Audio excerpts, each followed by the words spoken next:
Donald Trump is the descendant of immigrants on both sides of his family. Yeah, we all know that Trump and hypocrisy go together like chocolate and peanut butter, Simon and Garfunkel, or Batman and Robin. In other words, they're basically synonymous. And there's a newfound push to deport Donald Trump now that he's into his second term.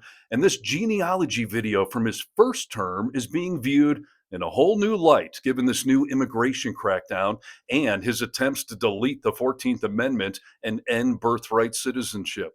And I got to say, some of this is either new information to me or I kind of forgot about some of it, but it all definitely turns the hypocrisy up to 11.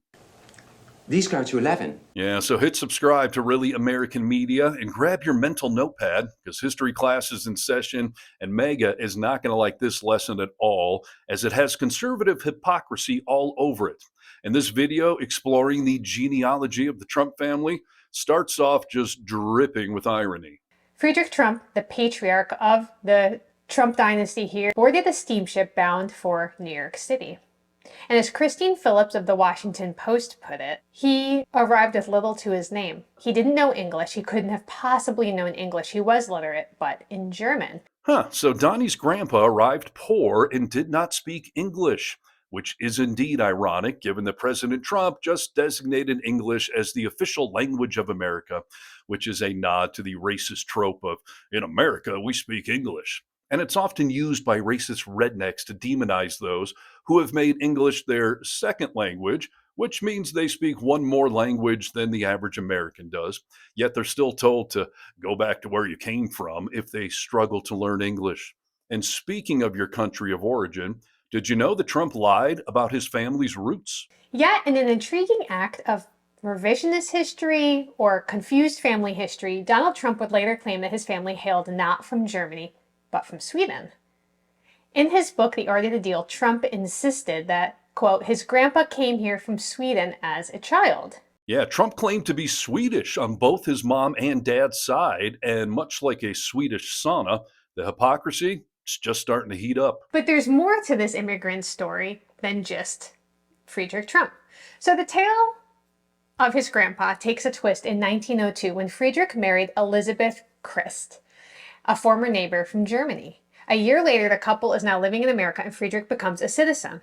But remember the military service that Friedrich, either he dodged or evaded or he wasn't able to do. In 1904, that ghost from his past catches up to him. So the family returned to Germany only to be promptly deported. He's in the United States. He meets this woman and gets married and they try to go back home to Germany. Well, they try to go back home to Germany and they're told, no, you can't come in. And Friedrich Trump writes this desperate letter to the Prince Regent of Bavaria, and it falls on deaf ears. So basically, there's this turmoil over whether or not he was evading the draft, what was going on, and they're not going to let him back in the country. So how this would change his life and subsequently the course of American history is interesting to me. If Germany had let Friedrich Trump stay with his family, well, there wouldn't be a Donald Trump, first of all, right? And it's just interesting to think about how these small things can change the course of world history. Ugh, okay. First of all, thanks a lot, Germany. I mean, seriously, if Trump's grandpa would have gone home to Germany, we would have just finished up the second term of President Hillary Clinton. And this entire wannabe dictator presidency never would have happened under this alternate timeline. Hey, Scott! And it also turns out that the apple doesn't fall far from the draft dodging tree. Our commander-in-chief, who famously dodged the Vietnam War draft with his made-up bone spurs, must have learned that concept from Grandpa, who did pretty much the same thing and ended up getting deported over it. That all sounds like current events here in Trump's America. And given all the similarities between Trump and a certain German leader, why did they claim that they were all from Sweden? According to John Walter, Trump's cousin and the family's unofficial family historian, this falsehood was perpetuated at the behest of Fred Trump, Donald Trump's father. So Friedrich's son was named Fred, and he was the one that told President Trump that the family was from Sweden. Fred had originally obscured his German roots to not offend some of his Jewish friends and business associates. Yes, more irony. Trump's family was trying to distance themselves from any association with Nazis, while the current Trump Reich is cozying right up to them. After all, not all Republicans are white supremacists, but all white supremacists are Republicans. And speaking of fun facts that are absolutely true, here's another fun fact that I guarantee you will never hear Trump repeat. And Donald Trump's international family story makes him an anomaly, actually, among U.S. presidents. Out of the 10 most recent commanders in chief, President Barack Obama is the only one joining him in having a parent born outside of the United States. And even within President Trump's immediate family, the international flair continues. 2 of his 3 wives were immigrants, and his daughter Ivanka has a distinction of being the first Jewish member of the first family. Yet amid all of these complex roots, there's actually one story you won't find any connection to Sweden. Yeah, he and Obama are the only modern era presidents who each have a parent that was not born in America, which is why a lot of people online are calling for Donald Trump and company to be deported, as they're all essentially so-called anchor babies. Their words. I hate that thing. Honestly, though, it's a classic case of immigrants that come to America and then they try to close the door behind them, as in it's good enough for me, but not for thee. And what about Donnie's mommy and her Swedish roots? Trump's mother was an immigrant. She left Scotland at just 18 years old. She scrubbed floors in wealthy New York homes. She prayed in Gaelic until her dying day, but her son rarely described her as anything more than a housewife. Mary Ann MacLeod was born in Scotland in 1912. She grew up on the remote Isle of Lewis. She was the youngest of 10 children. In 1930, at just 18, she followed her sister Catherine to New York.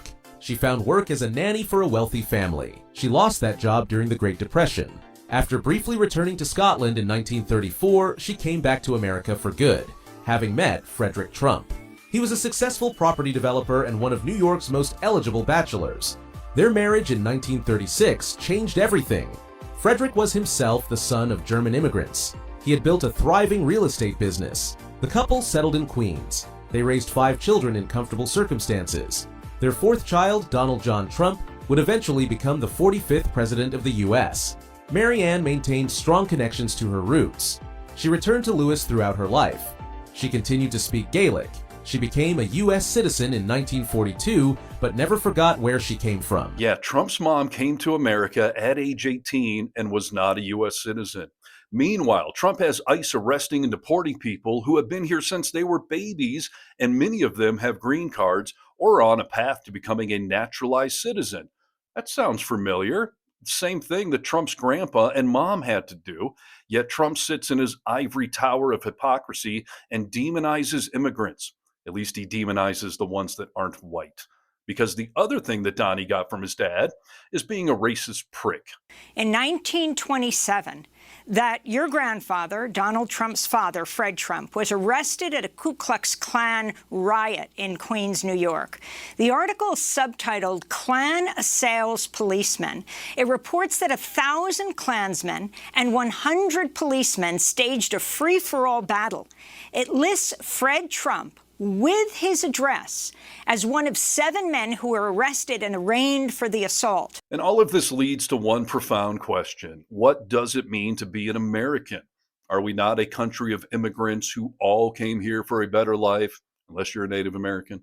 And I believe that would include the Trumps. The tale of the Trump family stands as a vivid testament to this American experience that contradicts itself and reinvents itself, and ultimately makes us all question, well, what does it actually mean to be an American? There's this constant tension between our origins and who we aspire or claim to be once we get here.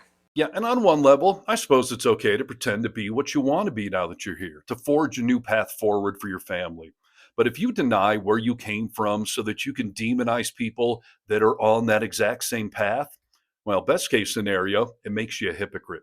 Worst case scenario, it makes you an authoritarian who is destroying America in real time, and we cannot allow this story right here to get buried. As they say, sunlight is the best disinfectant, and we've got an infection that needs some light put on it. So please like this story, share it worldwide, and comment below. Get vocal.